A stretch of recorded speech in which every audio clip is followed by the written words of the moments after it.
So this particular cinematic was the first one that we completed for Diablo 3, and we're going through a huge transition in our department. We had switched over to a new rendering software. We had hired a lot of people.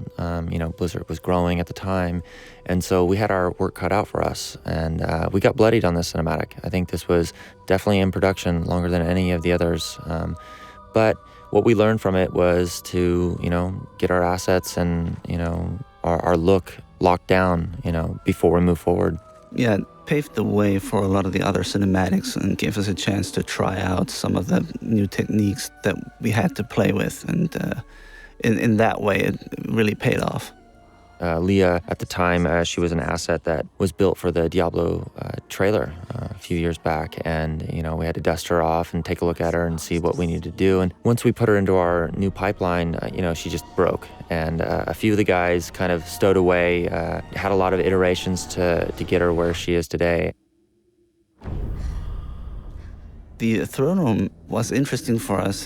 I think you came with the idea of introducing some of the ideas from Beksinski's, Polish artist who is known for his morbid type of paintings, and took some inspiration from that in creating this environment with its organic shapes. Some of those organic kind of structures that looked like they could be architectural or they bone. Beksinski just had this amazing way of sort of combining a lot of those elements together. And so a lot of the cues I think that he picked up on that we were playing off of was sort of the bone skeletal structures.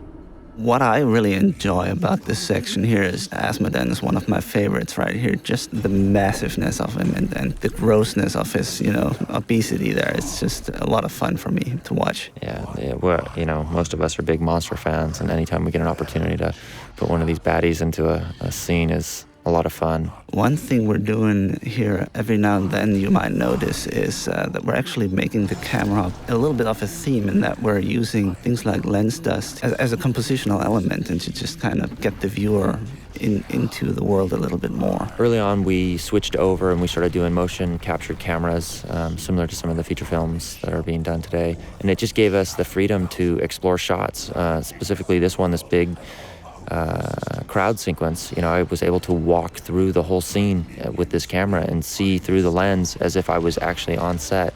And it made the camera a participant. And I feel like it sort of creates this emotional tapestry that just sort of ties everything together. It's not static. And I think that's the big pitfall with CG, is everything feels so static and stiff. Yeah, and it gave Nick a chance to play around with the innocence a lot more. Yeah, I think when we saw all this stuff coming together, we were very, very happy with the work that we were getting, which just sort of fueled our energy going forward.